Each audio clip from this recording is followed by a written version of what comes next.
का तो सत्य। ओके ओके ओके, प्रणाम संजय। प्रणाम प्रणाम। चलिए शुरू करते हैं।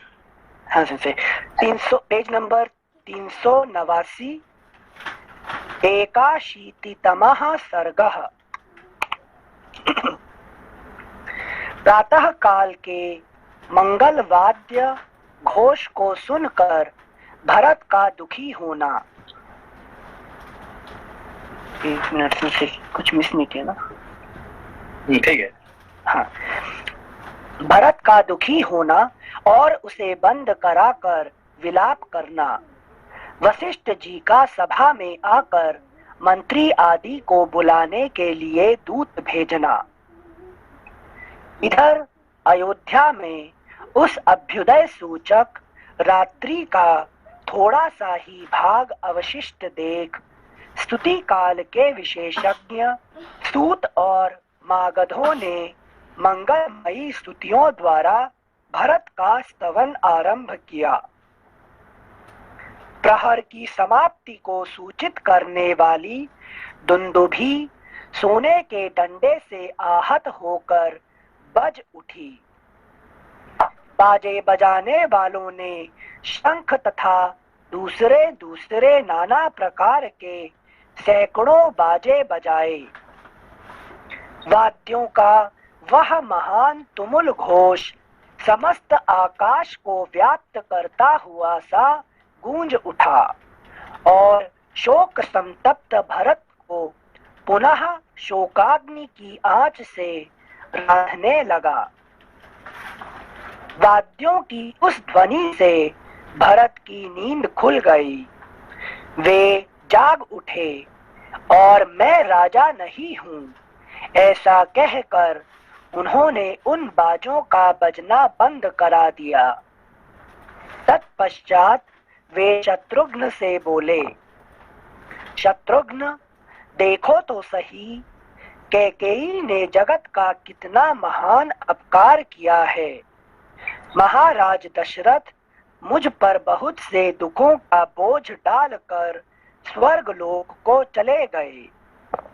आज उन धर्मराज महामना नरेश की यह धर्म मूला राजलक्ष्मी जल में पड़ी हुई बिना नाविक की नौका के समान इधर उधर डगमगा रही है। जो हम लोगों के सबसे बड़े स्वामी और संरक्षक हैं, उन श्री रघुनाथ जी को भी स्वयं मेरी इस माता ने धर्म को तिलांजलि देकर वन में भेज दिया। वाल्मीकि जी का ये एक एग्जाम्पल बार बार आता है, बिना नाविक के बिना नाविक की नौका। नौका ये बार बार आता है ये। अच्छा अच्छा सुनते, थैंक यू सुनते। नाविक के बिना नौका मतलब कोई तारने वाला नहीं है, कोई चलाने वाला नाव। नौका चलता नाविक होता, जहाज कैसे जाएगा? कि नाविक होगा तब जब कैप्टन होगा तब चलेगा ना। हाँ हाँ हाँ। तो सारे लोग बैठे हैं, सब कुछ है, तो जब तक है कि नाविक नहीं है तो चलेगा नहीं है कि नहीं? ऐसे डगमगाता रहता है कि नहीं? हाँ। तो ऐसे ही राजा नहीं होंगे तो ये नहीं राज्य के चलेगा। हाँ। Thank you Singh. श्लोक संख्या 7। जो हम लोगों के सबसे बड़े स्वामी और संरक्षक हैं, उन श्री रघुनाथ जी को भी स्वयं मेरी इस माता ने धर्म को तिलांजलि देकर वन में भेज दिया। उस समय भरत को इस प्रकार अचेत होकर विलाप करते देख रनिवास की सारी स्त्रियां दीन भाव से फूट फूट कर रोने लगी। जब भरत इस प्रकार विलाप कर रहे थे, उसी समय राजधर्म के ज्ञाता महायशस्वी महर्षि वशिष्ठ ने इक्ष्वाकुनाथ राजा दशरथ के सभा भवन में प्रवेश किया। वह सभा भवन अधिकांश सुवर्ण का बना हुआ था। उसमें सोने के खंभे लगे थे। वह रमणीय सभा देवताओं की अगला पृष्ठ 390। देवताओं की सुधर्मा सभा के समान शोभा पाती थी। संपूर्ण वेदों के ज्ञाता धर्मात्मा वशिष्ठ ने अपने शिष्य गण के साथ उस सभा में पदार्पण किया और सुवर्णमय पीठ पर जो स्वस्तिकाकार बिछौने से ढका हुआ था वे विराजमान हुए। आसन ग्रहण करने के पश्चात उन्होंने दूतों को आज्ञा दी, तुम लोग शांत भाव से जाकर ब्राह्मणों, क्षत्रियों, योद्धाओं, अमात्यों और सेनापतियों को शीघ्र बुला लाओ। अन्य राजकुमारों के साथ यशस्वी भरत और शत्रुघ्न को, मंत्री युधाजित और सुमंत्र को तथा और भी जो हितैषी पुरुष वहां हों उन सबको शीघ्र बुलाओ। हमें उनसे बहुत ही आवश्यक कार्य है। तदनंतर घोड़े, हाथी और रथों से आने वाले लोगों का महान कोलाहल आरंभ हुआ। तत्पश्चात जैसे देवता इंद्र का अभिनंदन करते हैं उसी प्रकार समस्त प्रकृतियों, मंत्री, प्रजा आदि करते हैं। उसी प्रकार समस्त प्रकृतियों, मंत्री, प्रजा आदि ने आते हुए भरत का राजा दशरथ की ही भांति अभिनंदन किया। एक बार से फिर से पढ़ रहे हैं। तत्पश्चात जैसे देवता इंद्र का अभिनंदन करते हैं उसी प्रकार समस्त प्रकृतियों, मंत्री, प्रजा आदि ने आते हुए भरत का राजा दशरथ की ही भांति अभिनंदन किया। तिमी नामक महान मत्स्य और जल हस्ती से युक्त स्थिर जल वाले तथा मुक्ता आदि मणियों से युक्त शंख और बालुका वाले समुद्र के जलाशय की भांति वह सभा दशरथ पुत्र भरत से सुशोभित होकर वैसी ही शोभा पाने लगी जैसे पूर्व काल में राजा दशरथ की उपस्थिति से शोभा पाती थी। फुटनोट: यहाँ सभा उपमेय और ह्रद जलाशय उपमान है। यहाँ सभा उपमेय और ह्रद जलाशय उपमान है। जलाशय के जो विशेषण दिए गए हैं वे सभा में इस प्रकार संगत होते हैं। सभा में तिमी और जल हस्ती के चित्र लगे हैं। स्थिर जल की जगह उसमें स्थिर तेज है। खंभों में मणियां जड़ी गई हैं। शंख के चित्र हैं तथा फर्श में सोने का लेप लगा है जो स्वर्ण बालुका सा प्रतीत होता है। Footnote ends. इस प्रकार श्री वाल्मीकि निर्मित आर्ष रामायण आदि काव्य के अयोध्या कांड में 81वां सर्ग पूरा हुआ। 82तमः सर्गः। ऐसे ये अध्याय में जैसे सब लोगों ने ऑलरेडी मान लिया ना कि भरत जो है वो राजा हैं, because they are expressing I mean that kind of respect for him. नहीं, देखिए जैसे कि उन्होंने पहले जो सुबह सुबह उठाने के लिए, जगाने के लिए है कि नहीं, जो मागध, बंदीजन, ये लोग क्या कर अपना गाना शुरू कर दिए। किसका नाम लिए? भरत जी का नाम लिए, है कि नहीं? जी जी। क्यों? उनका तो काम है, पैसा जहां मिलेगा, जिससे मिलेगा वो राजा है, ठीक है ना। अब भरत की जगह पे दूसरा दुश्मन भी रावण बैठ जाएगा वहां पे, तो रावण का नाम पे गाएंगे है कि नहीं? अच्छा। अभी वहां पे मान लीजिए रावण आके बैठ जाएगा वहां पे राजा बन के, तो वो तो उनका काम ही गाना गाना है कि नहीं? है कि नहीं? तो वहां पे उनको गाना गाएंगे, है कि नहीं? है कि नहीं? वो जो माइकल एंजेलो बने ना, माइकल एंजेलो जो स्कल्पटर था, है कि नहीं, हाँ। वो है कि नहीं, उस राज्य को दूसरा जो शत्रु ने हड़प लिए, है कि नहीं, वो राजा को मार के वो जीत लिए, है कि नहीं। तो वो क्या कर रहा था, वो अपना स्कल्पचर कर रहा था, है कि नहीं, मूर्ति बना रहा था, है कि नहीं। तो उसको आके पकड़े कि तुम जो है वो पहले राजा का आदमी हो और तुम भी हमारे दुश्मन हो। तो वो क्या कहा, अरे भाई मैं किसका दोस्त नहीं, किसका दुश्मन नहीं हूँ, मेरा काम है मूर्ति बनाने का, पहले उसके लिए बनाता था, अब तुम्हारे लिए बनाऊंगा, है कि नहीं। मुझे मार के तुम्हारा क्या काम है कि नहीं? मुझे मार के तुम्हारा क्या फायदा होगा, है कि नहीं।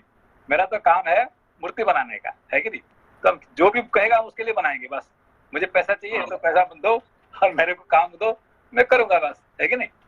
तो ऐसे ही ये जो जितने आए हैं यहाँ पे, उनको जो भी वहां बैठ जाएगा, दशरथ बैठे थे, दशरथ का नाम कहे, राम जी होने वाले थे, राम जी को कहे, अरे भरत आ गए, भरत को कहे, फिर राम जी आएंगे, तो उनका तो काम है कि नहीं, गुणगान करना वैसे के लिए, है कि नहीं। तो इसीलिए सीता जी कहते हैं कि मुझे ऐसा जगह नहीं चाहिए जो कि लोग गाना गाते हैं, आपका गाना गाते हैं आपका पैसे के लिए, है कि नहीं। तो जंगल में जो पशु पक्षी होते हैं, है कि नहीं, वो किसके पैसे से मतलब नहीं है कि नहीं। Thank you. Thank you sensei. अगला अध्याय 82तमः सर्गः। वशिष्ठ जी का भरत को राज्य पर अभिषिक्त होने के लिए आदेश देना तथा भरत का उसे अनुचित बताकर अस्वीकार करना और श्री राम को लौटा लाने के लिए वन में चलने की तैयारी के निमित्त सबको आदेश देना। जिनसे गुरु अवज्ञा नहीं हुआ एक तरीके से। यहाँ लग रहा है आपको ऐसा लग रहा है, मगर वो नहीं है, वो वशिष्ठ जी खुश हो जाते हैं। अच्छा। क्यों? क्योंकि जो कर्तव्य कर्म होता है वो जो करने के लिए जो है कि नहीं, गुरु को अवज्ञा करना, हाँ। तो क्या होता है, वो सही हो जाता है, श्रेष्ठ होता है। इसलिए वशिष्ठ जी ज्यादा खुश, मतलब खुश होते हैं उनके लिए, ठीक है ना। Okay, thank you. बुद्धिमान भरत ने उत्तम ग्रह नक्षत्रों से सुशोभित और पूर्ण चंद्र मंडल से प्रकाशित रात्रि की भांति उस सभा को देखा। वह श्रेष्ठ पुरुषों की मंडली से भरी पूरी तथा वशिष्ठ आदि श्रेष्ठ मुनियों की उपस्थिति से शोभायमान थी। उस समय यथा योग्य आसनों पर बैठे हुए आर्य पुरुषों के वस्त्रों तथा अंगरागों की प्रभा से वह उत्तम सभा अधिक दीप्तिमती हो उठी थी। जैसे वर्षा काल व्यतीत होने पर शरद ऋतु की पूर्णिमा को पूर्ण चंद्र मंडल से अलंकृत रजनी बड़ी मनोहर दिखाई देती है, उसी प्रकार विद्वानों के समुदाय से भरी हुई वह सभा बड़ी सुंदर दिखाई देती थी। उस समय धर्म के ज्ञाता पुरोहित वशिष्ठ जी ने राजा की संपूर्ण प्रकृतियों को उपस्थित देख भरत से यह मधुर वचन कहा। तात, राजा दशरथ यह धन धान्य से परिपूर्ण समृद्धिशालिनी पृथ्वी तुम्हें देकर स्वयं धर्म का आचरण करते हुए स्वर्गवासी हुए हैं। अगला पृष्ठ 391। सत्यपूर्ण बर्ताव करने वाले श्री रामचंद्र जी ने सत्पुरुषों के धर्म का विचार करके पिता की आज्ञा का उसी प्रकार उल्लंघन नहीं किया जैसे उदित चंद्रमा अपनी चांदनी को नहीं छोड़ता है। इस प्रकार पिता और ज्येष्ठ भ्राता दोनों ने ही तुम्हें यह अकंटक राज्य प्रदान किया है। अतः तुम मंत्रियों को प्रसन्न रखते हुए इसका पालन करो और शीघ्र ही अपना अभिषेक करा लो, जिससे उत्तर, पश्चिम, दक्षिण, पूर्व और अपरांत देश के निवासी राजा तथा समुद्र में जहाजों द्वारा व्यापार करने वाले व्यवसायी तुम्हें असंख्य रत्न प्रदान करें। यह बात सुनकर धर्मज्ञ भरत शोक में डूब गए और धर्म पालन की इच्छा से उन्होंने मन ही मन श्री राम की शरण ली। नवयुवक भरत उस भरी सभा में आंसू बहाते हुए गदगद वाणी द्वारा कलहंस के समान मधुर स्वर से विलाप करने और पुरोहित जी को उपालंभ देने लगे। गुरुदेव, जिन्होंने ब्रह्मचर्य का पालन किया, जो संपूर्ण विद्याओं में निष्णात हुए तथा जो सदा ही धर्म के लिए प्रयत्नशील रहते हैं, उन बुद्धिमान श्री रामचंद्र जी के राज्य का मेरे जैसा कौन मनुष्य अपहरण कर सकता है। महाराज दशरथ का कोई भी पुत्र बड़े भाई के राज्य का अपहरण कैसे कर सकता है। यह राज्य और मैं दोनों ही श्री राम के हैं। यह समझकर आपको इस सभा में धर्म संगत बात कहनी चाहिए, अन्याय युक्त नहीं। धर्मात्मा श्री राम मुझ में अवस्था में बड़े और गुणों में भी श्रेष्ठ हैं। वे दिलीप और नहुष के समान तेजस्वी हैं। अतः महाराज दशरथ की भांति वे ही इस राज्य को पाने के अधिकारी हैं। पाप का आचरण तो नीच पुरुष करते हैं, वह मनुष्य को निश्चय ही नरक में डालने वाला है। यदि श्री रामचंद्र जी का राज्य लेकर मैं भी पापाचरण करूं तो संसार में इक्ष्वाकु कुल का कंक समझा जाऊंगा। मेरी माता ने जो पाप किया है उसे मैं कभी पसंद नहीं करता, इसीलिए यहाँ रहकर भी मैं दुर्गम वन में निवास करने वाले श्री रामचंद्र जी को हाथ जोड़कर प्रणाम करता हूँ। मैं श्री राम का ही अनुसरण करूंगा। मनुष्यों में श्रेष्ठ श्री रघुनाथ जी ही इस राज्य के राजा हैं।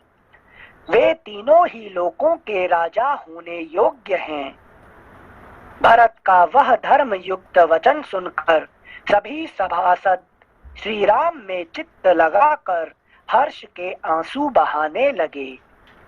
भरत ने फिर कहा, यदि मैं आर्य श्री राम को वन से न लौटा सकूंगा तो स्वयं भी नरश्रेष्ठ लक्ष्मण की भांति वहां निवास करूंगा, वहीं निवास करूंगा। मैं आप सभी सद्गुण युक्त बर्ताव करने वाले पूजनीय श्रेष्ठ सभासदों के समक्ष श्री रामचंद्र जी को बलपूर्वक लौटा लाने के लिए सारे उपायों से चेष्टा करूंगा। मैंने मार्ग शोधन में कुशल सभी अवैतनिक तथा वेतन भोगी कार्यकर्ताओं को पहले ही यहाँ से भेज दिया है। अतः मुझे श्री रामचंद्र जी के पास चलना ही अच्छा जान पड़ता है। सभासदों से ऐसा कहकर भ्रातृवत्सल धर्मात्मा भरत पास बैठे हुए मंत्र वेत्ता सुमंत्र से इस प्रकार बोले। अगला पृष्ठ 392। सुमंत्र जी, आप जल्दी उठकर जाइए और मेरी आज्ञा से सबको वन में चलने का आदेश सूचित कर दीजिए और सेना को भी शीघ्र ही बुला भेजिए। महात्मा भरत के ऐसा कहने पर सुमंत्र ने बड़े हर्ष के साथ सबको उनके कथनानुसार वह प्रिय संदेश सुना दिया। श्री रामचंद्र जी को लौटा लाने के लिए भरत जाएंगे और उनके साथ जाने के लिए सेना को भी आदेश प्राप्त हुआ है। यह समाचार सुनकर वे सभी प्रजाजन तथा सेनापति गण बहुत प्रसन्न हुए। तदनंतर उस यात्रा का समाचार, वो तो जा रहे थे, उनके साथ जो क्या कर रहे हैं कि सारी सेनाओं को लेके जा रहे हैं, सेना है कि नहीं। हाँ। ये देख के तो सारे लोग गलत समझते हैं, समझेगा ये जा रहे हैं युद्ध करने के लिए, है कि नहीं। तो उनको तो भेज दिया, किसको, राम जी को तो जंगल भेज दिया। हाँ। फिर उनको मारने के लिए जा रहे हैं सारे सेना को लेके। अच्छा। ये है कि नहीं। लोपा जी कौन सोचा? सेंसे लक्ष्मण। लक्ष्मण सेंसे। सबसे पहला जो राम जी का दोस्त है ये गुहा, है कि नहीं।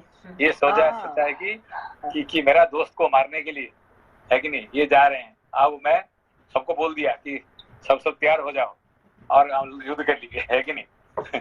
तो सबसे पहला लक्ष्मण, गुहा। उसके बाद फिर क्या है, भरद्वाज मुनि, वो भी समझे कि यार ये कहीं ऐसा नहीं, इवन भरद्वाज मुनि भी समझ लिए। फिर उसके बाद लक्ष्मण, है कि नहीं, ये सब समझे कि ये पूरा आर्मी के साथ आ रहे हैं, ये राम जी को कुछ, है कि नहीं, कुछ मारपीट करेगा, कुछ करेगा, है कि नहीं। माँ ने भेज दिया उसको जंगल में और बेटा आ रहे हैं उसको मारने के लिए। सर यहाँ पे क्या नाम, आर्मी की जरूरत क्या थी भरत जी को ले जाने की? ये तो कहा कि मैं किसी भी हालत से उनको लेके आऊंगा, ठीक है। अच्छा, तो ये एक्चुअली क्या है कि वो अकेला जाएंगे तो वो नहीं मानेंगे, इसलिए राज्य का सारे, है कि नहीं, सारे लोगों को वो लेके जा रहे हैं।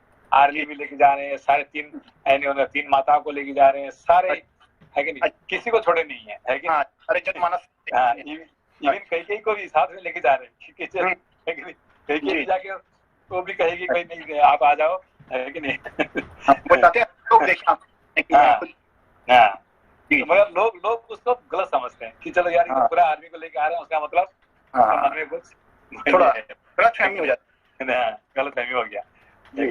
यहाँ तक तो गो जो है आगे लड़ने के लिए आ गया, पूरा अपना, है कि नहीं, मैं अपना दोस्त बचाने के लिए मैं अपना प्राण दे दूं।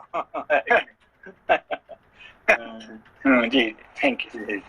ठीक है। सिंसे गुहा और लक्ष्मण जी का तो समझ में आया, ठीक है, मोह है, प्रेम है, उसकी वजह से प्रोटेक्ट कर रहे हैं।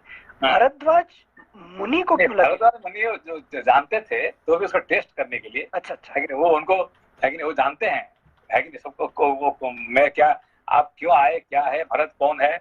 मैं एक्चुअली के भरत और भरद्वाज ये दोनों का जो संगम है ये बहुत ही इम्पोर्टेंट चैप्टर है कि नहीं।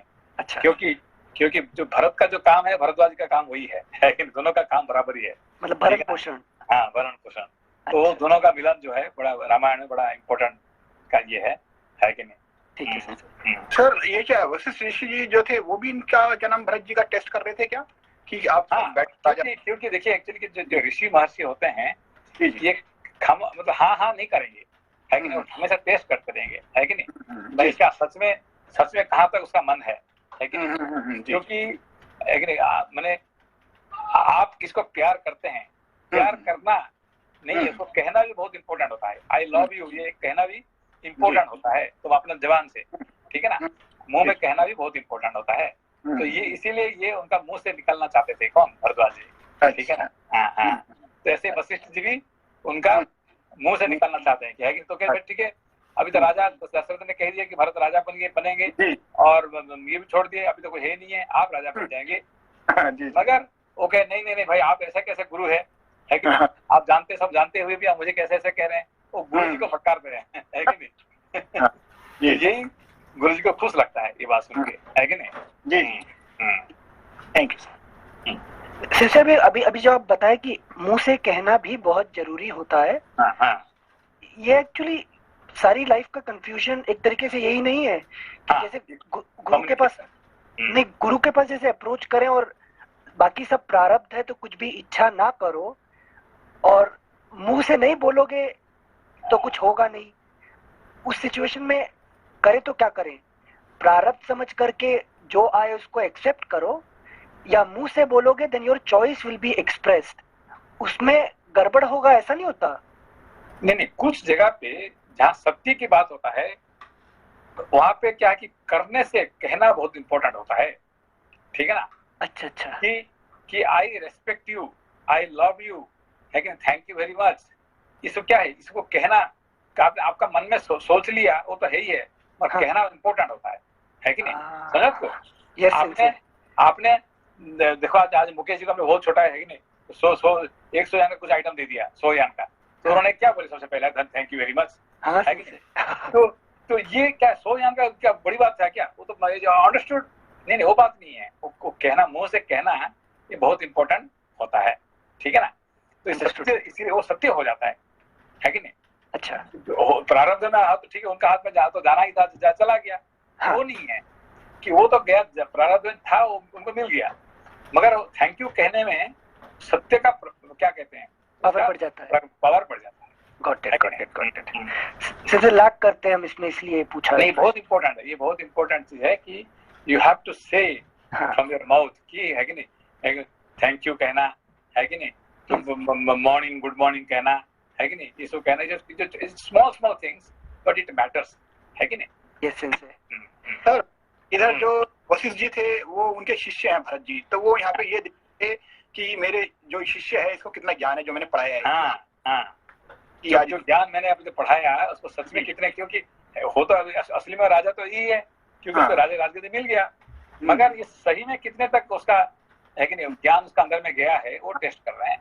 हाँ, मैंने कितना पढ़ाया है इसको आज पता चलेगा। ठीक है, थैंक यू भैया, थैंक यू सर। श्लोक संख्या 24।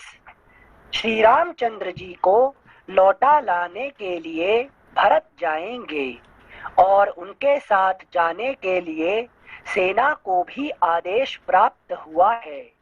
यह समाचार सुनकर वे सभी प्रजाजन तथा सेनापति गण बहुत प्रसन्न हुए। तदनंतर उस यात्रा का समाचार पाकर एक राज्य का राजा जो होते हैं उसको समर्थन, एक नंबर समर्थन कौन करने वाले? ये होते हैं, ये सेना होते हैं, ठीक है। जब तक आप अजला आपको सेना आपको नहीं मानते हैं तब तक क्या होता है, राजा नहीं बन सकते हैं, क्योंकि जान देगा कौन? सेना ही आपको अपना जान दे के आपको बचाएगा, आपको राज्य को बचाएगा, लोगों को बचाएगा। तो वो जाके कहेंगे नहीं हम लोग मानते हैं आपको हमारे राजा, है कि नहीं? तो अकेला भरत जाके कहेगा कि नहीं हमें तो वो नहीं होता है कि नहीं? सारे राज्य के लोग, ऋषि महर्षि, है कि नहीं, सब रानियां, फिर मेन है क्या? सेना कहते नहीं हम अपना राजा आपको मानते हैं, वो भी कहेंगे अपने हिसाब से, ठीक है ना? हाँ सर, थैंक यू सर। श्लोक संख्या 25। तदनंतर उस यात्रा पाकिस्तान में क्या प्रॉब्लम होता है? जो सेना अलग है, राजा अलग है। हाँ, राजा को कभी भी सेना राजा को मानता नहीं है, इसकी वजह से हमेशा हर 5 साल में वो सेनापति क्या करता है, राजा को हटा के खुद राजा बन जाता है कि नहीं? हाँ। अभी म्यांमार में क्या हुआ है, कोई सेना बन गई राजा, सेना राजा बन गए हैं, है कि नहीं? तो म्यांमार में हुआ कि पाकिस्तान में तो हर बार होता रहता है कि नहीं? Thank you sir. एक्चुअली क्या है कि पाकिस्तान का जो है ना, एक जो जियाउल हक था, है कि नहीं, आप सुना होगा, है कि नहीं? उसका जो दोस्त जो है वो जापान में रहता था, है कि नहीं? अच्छा। तो हमारे अच्छे मतलब वो हमारे पास हमेशा आता रहता था। अब तो काफी बुढ़ा हो गया, अभी पता नहीं बहुत सालों से, मगर पहले आता था। तो वो बता रहा था कि हम लोग कैसे ले लिया उसको, राज्यों को कैसे ले लिया, कैसे ये किया वो क्या, कि उसका पूरा जिगर दोस्त था वो, है कि नहीं?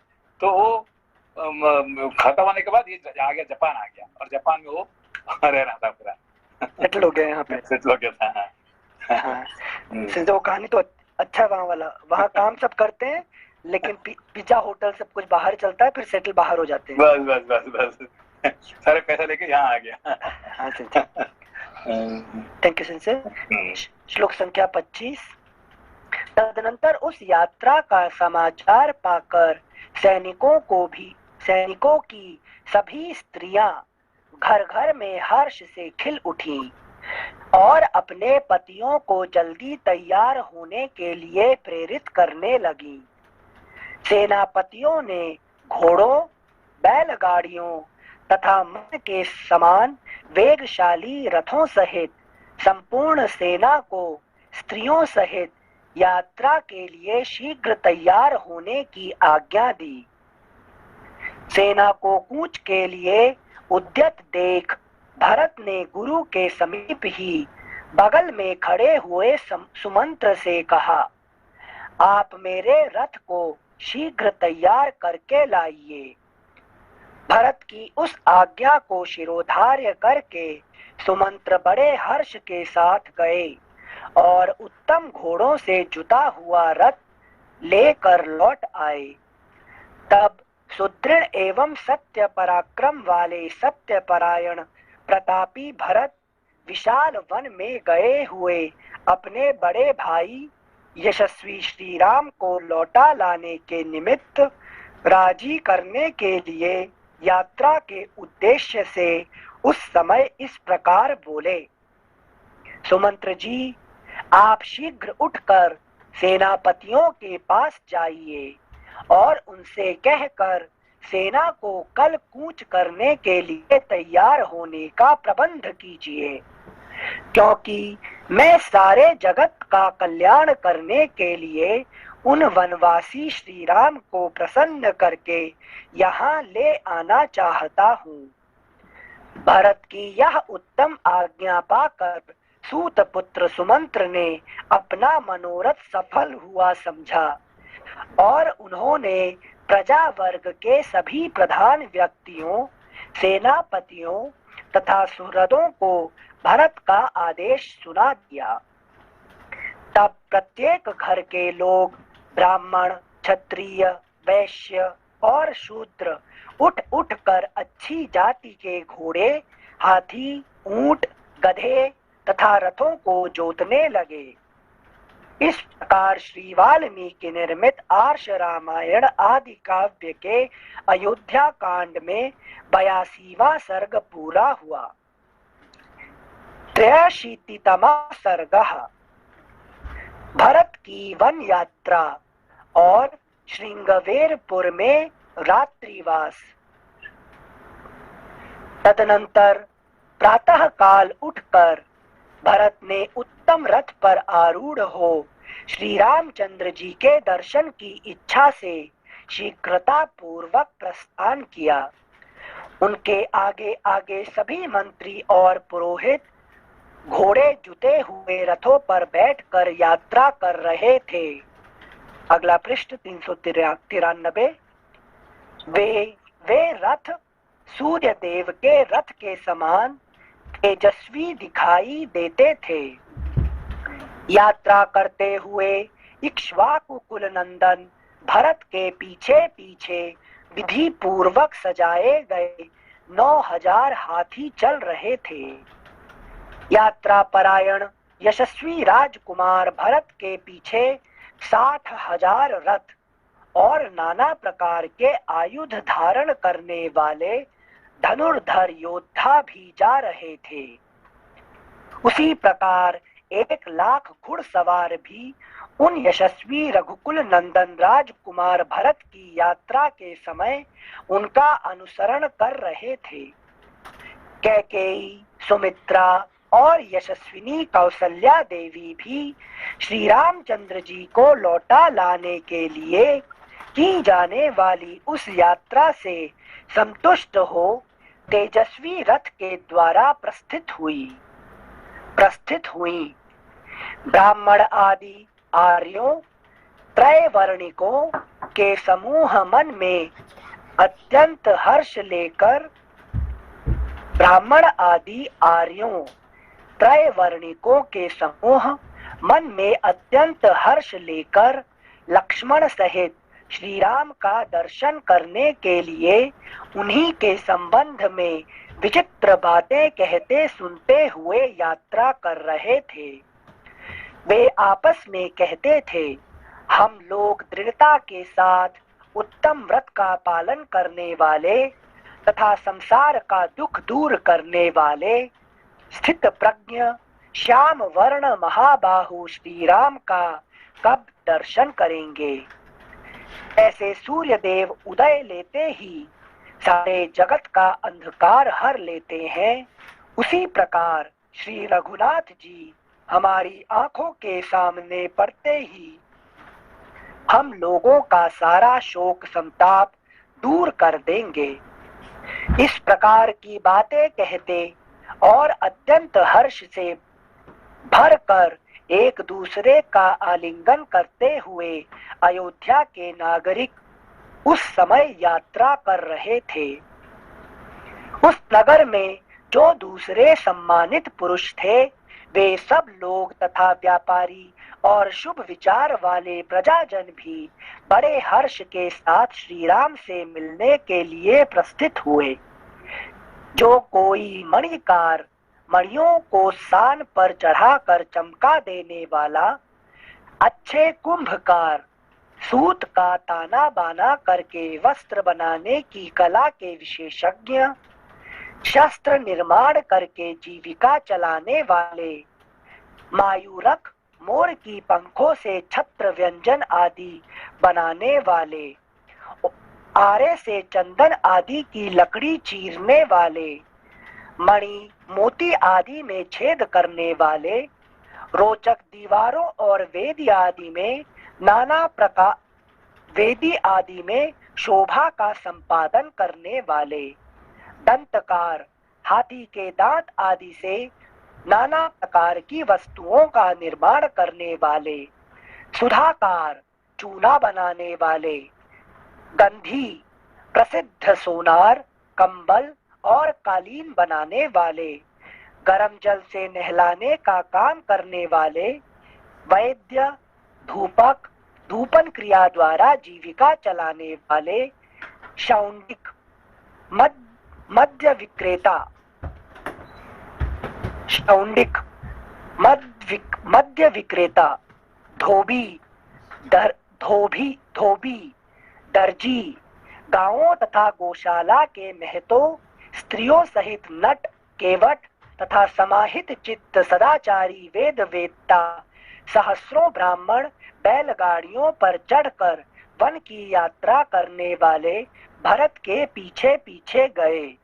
ये समझ में आया? इनको क्या जरूरत है इन लोग को लेंगे? जैसे ये प्रश्न पूछने वाला था।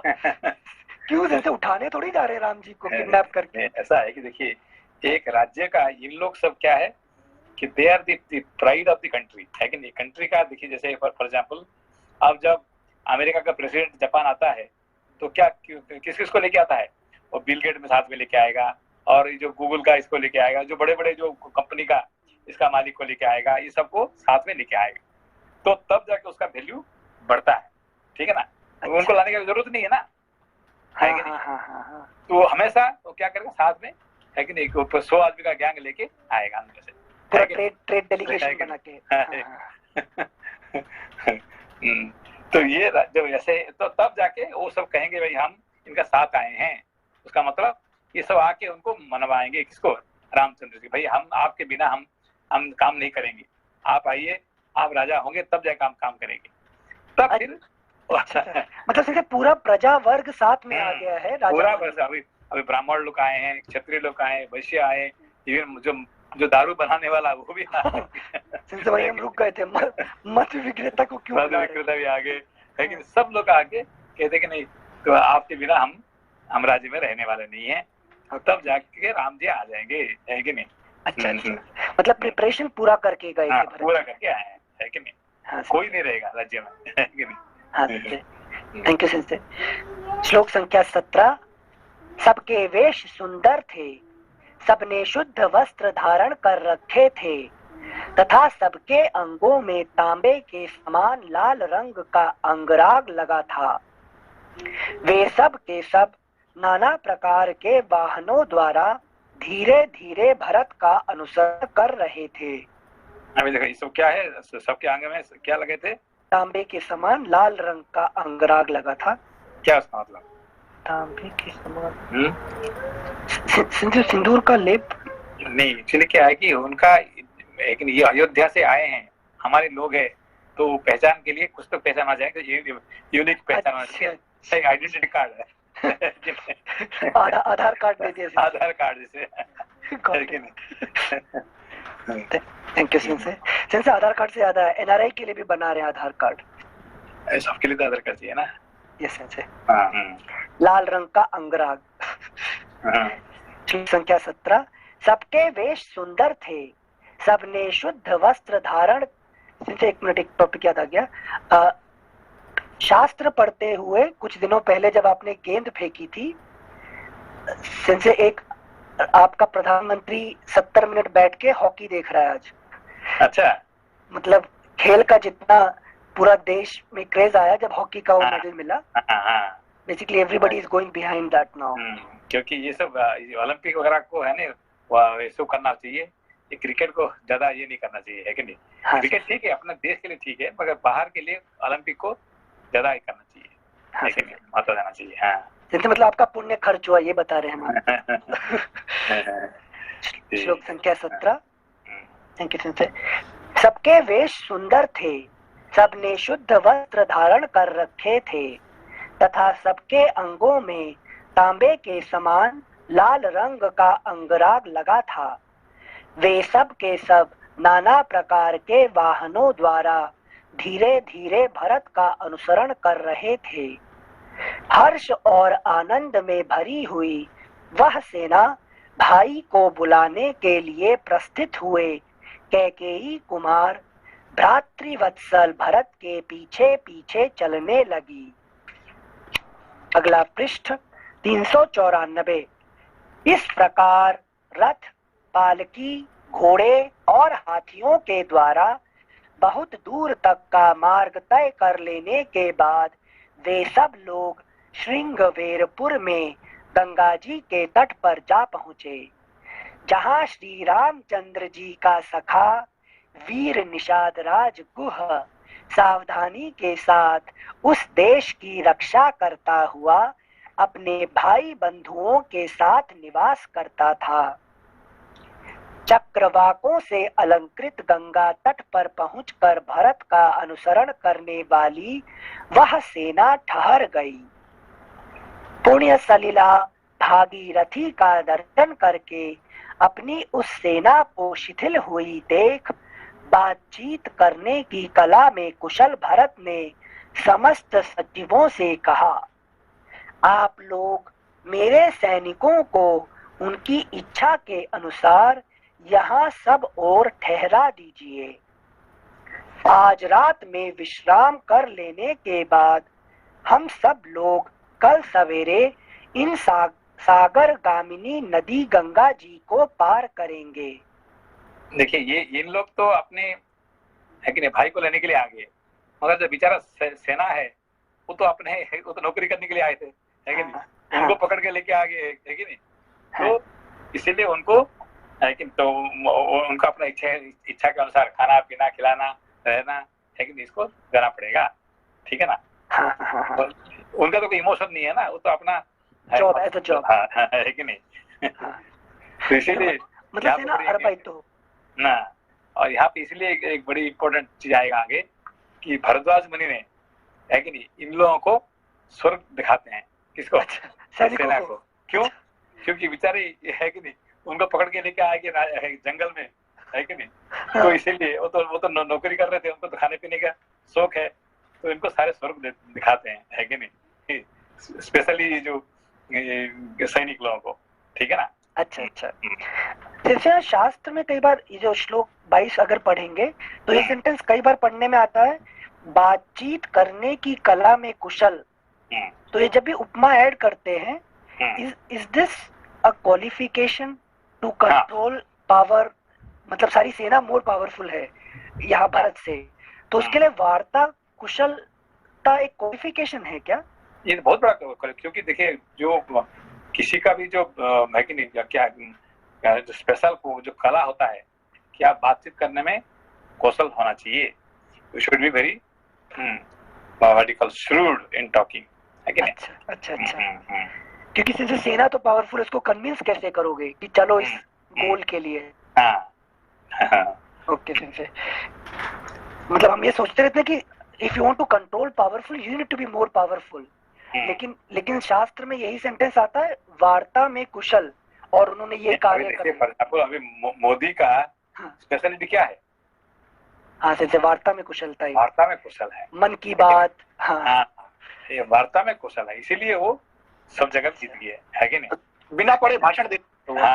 देखो कितना दुनिया कहीं भी जहाँ भी गए हैं वो सबको उन्होंने जीत लिए, है कि नहीं? अमेरिका भी गए, अमेरिका भी जीत लिए, जापान है, जापान जीत लिए, सबको जीत लिए। कारण क्या है? बातचीत में कुशल है कि नहीं? वो कहाँ से सीख लिए? ये वाजपेयी से, उनका गुरु, ठीक है ना? तो वाजपेयी वो उसका गुण था, अब इन्होंने पूरा उसको पी लिए, है कि नहीं? मोदी साहब अच्छे सेल्समैन है सर वो। हाँ नहीं मतलब पूरा वार्ता कुशल। हाँ वार्ता कुशल हो गए, है कि नहीं? Thank you sensei. श्लोक संख्या 24। यहाँ ठहरने का एक और प्रयोजन है। एक मिनट, श्लोक संख्या 23 से पढ़ते हैं। आप लोग मेरे सैनिकों को उनकी इच्छा के अनुसार यहाँ सब और ठहरा दीजिए। आज रात में विश्राम कर लेने के बाद हम सब लोग कल सवेरे इन सागर गामिनी नदी गंगा जी को पार करेंगे। यहाँ ठहरने का एक और प्रयोजन है।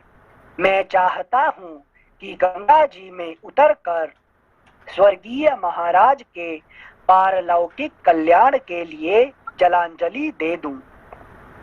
उनके इस प्रकार कहने पर सभी मंत्रियों ने तथास्तु कहकर उनकी आज्ञा स्वीकार की और समस्त सैनिकों को उनकी इच्छा के अनुसार भिन्न भिन्न स्थानों पर ठहरा दिया।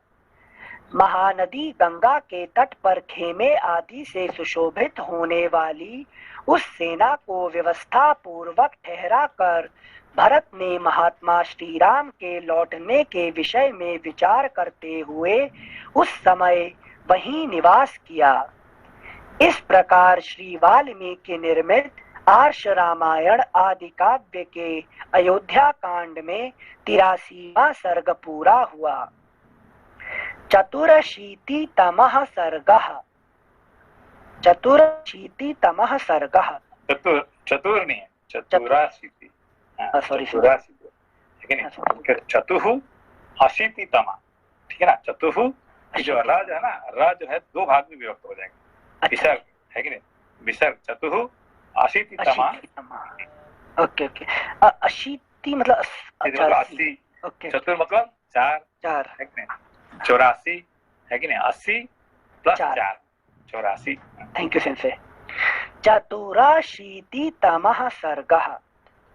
निषाद राज गुह का अपने बंधुओं को नदी की रक्षा करते हुए युद्ध के लिए तैयार रहने का आदेश दे भेंट की सामग्री ले भरत के पास जाना और उनसे आतिथ्य स्वीकार करने के लिए अनुरोध करना। वहाँ एक वहाँ पीछे सबको सेना को खड़ा कर दिया और आगे जाके वो टेस्ट करने के जा रहे हैं, है कि नहीं? Thank you sensei. श्लोक संख्या 1। उधर निषाद राज गुह ने गंगा नदी के तट पर ठहरी हुई भरत की सेना को देखकर सब ओर बैठे हुए अपने भाई बंधुओं से कहा, भाइयों, इस ओर जो यह विशाल सेना ठहरी हुई है समुद्र के समान अपार दिखाई देती है। मैं मन से बहुत सोचने पर भी इसका पार नहीं पाता हूँ। निश्चय ही इसमें स्वयं दुर्बुद्धि भरत भी आया हुआ है। यह कोविदार के चिन्ह वाली विशाल ध्वजा उसी के रथ पर फहरा रही है। मैं समझता हूँ कि यह अपने मंत्रियों द्वारा पहले हम लोगों को पाशों से बंधवाएगा अथवा हमारा वध कर डालेगा। तत्पश्चात जिन्हें पिता ने राज्य से निकाल दिया है उन दशरथ नंदन श्री राम को भी मार डालेगा। कैकेयी का पुत्र भरत राजा दशरथ की संपन्न एवं सुदुर्लभ राजलक्ष्मी को अकेला ही हड़प लेना चाहता है। इसीलिए वह श्री रामचंद्र जी को वन में मार डालने के लिए जा रहा है। परंतु दशरथ कुमार श्री राम मेरे स्वामी और सखा हैं, इसलिए उनके हित की कामना रखकर तुम लोग, अगला पृष्ठ 395, तुम लोग अस्त्र शस्त्रों से सुसज्जित हो यहाँ गंगा के तट पर मौजूद रहो। सभी मल्लाह सेना के साथ नदी की रक्षा करते हुए गंगा के तट पर ही खड़े रहें और नाव पर रखे हुए फल मूल आदि का आहार करके ही आज की रात बितावे। हमारे पास 500 नावें हैं। उनमें से एक एक नाव पर मल्लाहों के 100-100 जवान युद्ध सामग्री से लैस होकर बैठे रहें। इस प्रकार गुह ने उन सबको आदेश दिया। उसने फिर कहा कि यदि यहाँ भरत का भाव श्री राम के प्रति संतोषजनक होगा तभी उनकी यह सेना आज कुशल पूर्वक गंगा के पार जा सकेगी। यो कहकर निषाद राज गुह मत्स्यंडी मिश्री फुटनोट, यहाँ मूल में मत्स्य शब्द मत्स्यंडी अर्थात मिश्री का वाचक है। मत्स्यंडी इस नाम का एक अंश मत्स्य है, अतः नाम के एक अंश के ग्रहण से संपूर्ण नाम का ग्रहण किया गया है। मिश्री फुटनोट एंड्स। यो कहकर निषाद राज गुह मत्स्यंडी मिश्री फल के गूदे और मधु आदि भेंट की सामग्री लेकर भरत के पास गया। उसे आते देख समयोचित कर्तव्य को समझने वाले प्रतापी सूत पुत्र सुमंत्र ने विनीत की भांति भरत से कहा ककुत्स कुलभूषण, यह बूढ़ा निषाद राज गुह अपने सहस्रों भाई बंधुओं के साथ यहाँ निवास करता है। यह तुम्हारे बड़े भाई श्री राम का सखा है। इसे दंडकारण्य के मार्ग की विशेष जानकारी है। निश्चय ही इसे पता होगा कि दोनों भाई श्री राम और लक्ष्मण कहाँ हैं। अतः निषाद राज गुह यहाँ आकर तुमसे मिले, इसके लिए अवसर दो। सुमंत्र के मुख से यह शुभ वचन सुनकर भरत ने कहा, निषाद राज गुह मुझसे शीघ्र मिले, इसकी व्यवस्था की जाए। मिलने की अनुमति पाकर गुह अपने भाई बंधुओं के साथ वहां प्रसन्नता पूर्वक आया और भरत से मिलकर बड़ी नम्रता के साथ बोला, यह वन प्रदेश आपके लिए घर में लगे हुए बगीचे के समान है। अपने अपने आगमन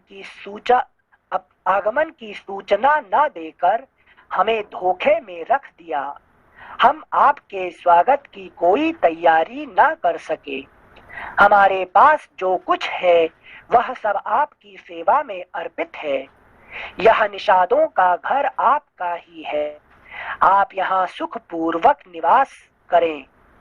यह फल मूल आपकी सेवा में प्रस्तुत है। इसे निषाद लोग स्वयं तोड़ कर लाए हैं। इनमें से कुछ फल तो अभी हरे ताजे हैं और कुछ सूख गए हैं। इनके साथ तैयार किया हुआ फल का गूदा भी है। इन सब के सिवा नाना प्रकार के दूसरे दूसरे वन्य पदार्थ भी हैं। इन सबको ग्रहण करें। हम आशा करते हैं कि यह सेना आज की रात यहीं ठहरेगी और हमारा दिया हुआ भोजन स्वीकार करेगी। नाना प्रकार की मनोवांछित वस्तुओं से आज हम सेना सहित आपका सत्कार करेंगे। फिर कल सवेरे आप अपने सैनिकों के साथ यहाँ से अन्यत्र जाइएगा।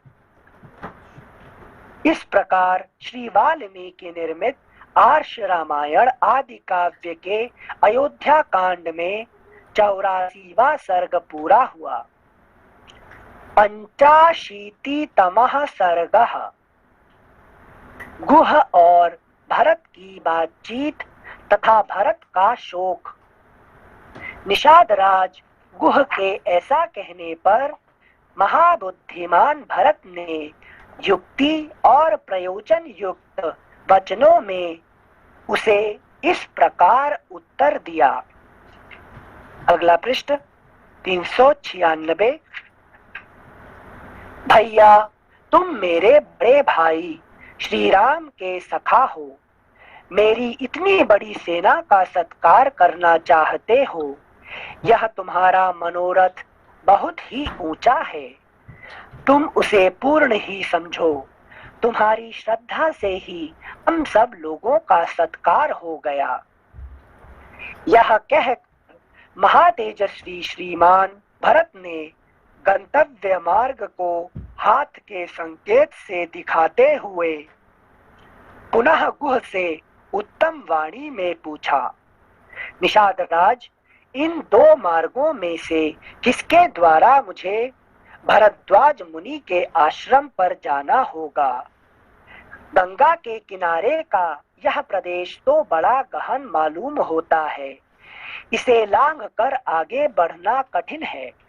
बुद्धिमान राजकुमार भरत का यह वचन सुनकर वन में विचरने वाले गुह ने हाथ जोड़कर कहा, महाबली राजकुमार, आपके साथ बहुत से मल्लाह जाएंगे जो इस प्रदेश से पूर्ण परिचित तथा भली भांति सावधान रहने वाले हैं। इसके सिवा मैं भी आपके साथ चलूंगा, परंतु एक बात बताइए, अनायास ही महान पराक्रम करने वाले श्री रामचंद्र जी के प्रति आप कोई दुर्भावना लेकर तो नहीं जा रहे हैं? सीधा पूछ रहे हैं। हाँ। जैसे भरत जी जैसे उनके ऊपर भी शक हो सकता है क्या? नहीं, सब लोग नहीं, क्योंकि सब लोग टेस्ट करते हैं भरत जी को, है कि नहीं? अच्छा। तो ये पहली बार ये टेस्ट कर रहे हैं, है कि नहीं? उसके बाद भरद्वाज जी करेंगे, फिर लक्ष्मण करेंगे, सब लोग टेस्ट करते रहे, है कि नहीं? हाँ। पर राम जी जानते हैं, है कि नहीं? पर उन्हें क्रोध नहीं आता संचय से सुन के कि तुमने? हाँ, यही तो स्पेशलिटी है कि नहीं भरत जी का? अच्छा। Thank you Sanjay. श्लोक संख्या 7। परंतु एक बात बताइए, अनायास ही महान पराक्रम करने वाले श्री रामचंद्र जी के प्रति आप कोई दुर्भावना लेकर तो नहीं जा रहे हैं? आपकी यह विशाल सेना मेरे मन में शंका सी उत्पन्न कर रही है।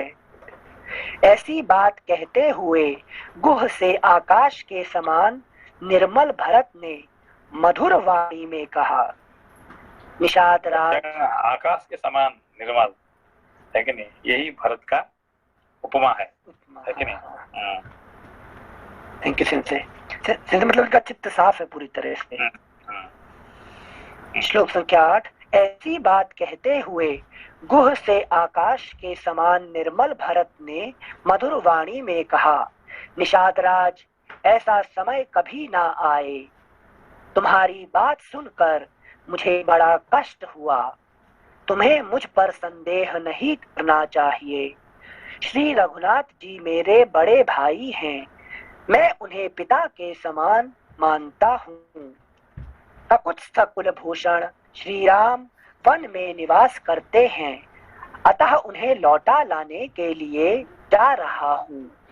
गुह, मैं तुमसे सच कहता हूँ, तुम्हें मेरे विषय में कोई अन्यथा विचार नहीं करना चाहिए। भरत की बात सुनकर निषाद राज का मुंह प्रसन्नता से खिल उठा। वह हर्ष से भरकर पुनः भरत से बोला, आप धन्य हैं जो बिना प्रयत्न के हाथ में आए हुए राज्य को त्याग देना चाहते हैं।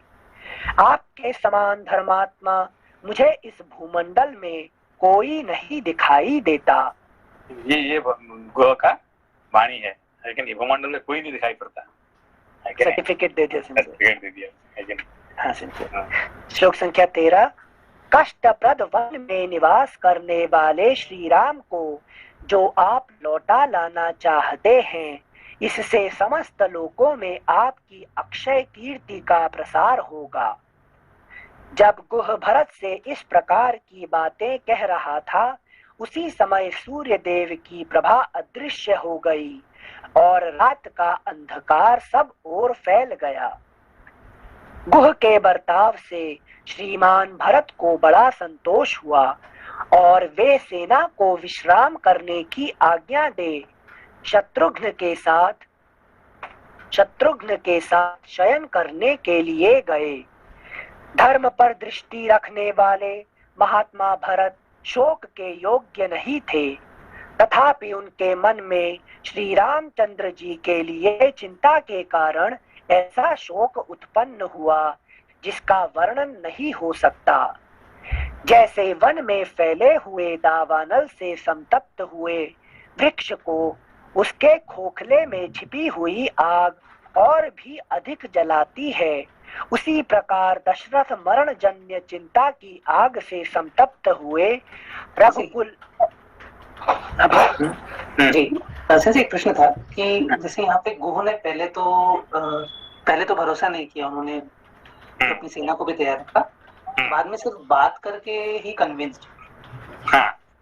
तो यहाँ पे सिंस ये प्रश्न था कि किसी के सिर्फ बोल देने से सिर्फ उस पे भरोसा हो सकता है क्या?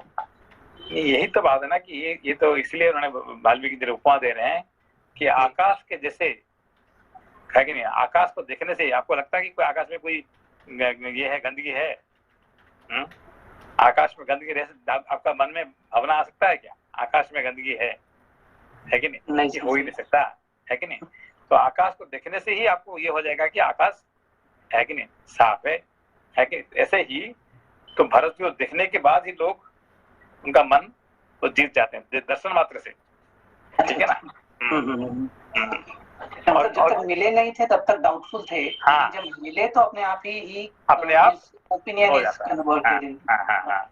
तो इसलिए भरत जी का ऐसे ही है कि नहीं, उनका जो था करिश्मा था, जो उनसे मिलते हैं वो अपने आप बदल जाते थे, ठीक है ना? हनुमान जी भी मिलते हैं भरत जी से, मिलने के बाद वो भी बदल जाते हैं, है कि नहीं? जी सर, थैंक यू सर। श्लोक संख्या 17। जैसे वन में फैले हुए दावानल से संतप्त हुए वृक्ष को उसके खोखले में छिपी हुई आग और भी अधिक जलाती है, उसी प्रकार दशरथ मरण जन्य चिंता की आग से संतप्त हुए रघुकुल नंदन भरत को वह राम वियोग से उत्पन्न हुई शोकाग्नि और भी जलाने लगी। अगला पृष्ठ 397। जैसे सूर्य की किरणों में तपा हुआ हिमालय अपनी पिघली हुई बर्फ को बहाने लगता है, उसी प्रकार भरत शोकाग्नि से संतप्त होने के कारण अपने संपूर्ण अंगों से पसीना बहाने लगे। उस समय कैकेयी कुमार भरत दुख के विशाल पर्वत से आक्रांत हो गए थे। श्री रामचंद्र जी का ध्यान ही उसमें छिद्र रहित शिलाओं का समूह था। दुख पूर्ण उच्छ्वास ही गैरिक आदि धातु का स्थान ले रहा था। दीनता, इंद्रियों की अपने विषयों से विमुखता ही वृक्ष समूहों के रूप में प्रतीत होती थी। शोक जनित आयास ही उस दुख रूपी पर्वत के ऊंचे शिखर थे। अतिशय मोह ही उसमें अनंत प्राणी थे। बाहर भीतर की इंद्रियों में होने वाले संताप ही उस पर्वत की औषधियां तथा बांस के वृक्ष थे। उनका मन बहुत दुखी था। वे लंबी सांस खींचते हुए सहसा अपनी सुध बुध खोकर बड़ी भारी आपत्ति में पड़ गए। मानसिक चिंता से पीड़ित होने के कारण नरश्रेष्ठ भरत को शांति नहीं मिलती थी। उनकी दशा अपने झुंड से बिछड़े हुए वृषभ की सी हो रही थी। परिवार सहित एकाग्र चित्त महानुभाव भरत जब गुह से मिले, उस समय उनके मन में बड़ा दुख था। वे अपने बड़े भाई के लिए चिंतित थे, अतः गुह ने उन्हें पुनः आश्वासन दिया। इस प्रकार श्री वाल्मीकि निर्मित आर्ष रामायण आदि काव्य के अयोध्या कांड में 85वां सर्ग पूरा हुआ। ठीक है, ओके। प्रणाम सिंसे। प्रणाम। नमस्ते सर। नमस्कार। Thank you sir. कल सैटरडे है, परसों पढ़ेंगे। Thank you. Thank you low-pass. नमस्ते।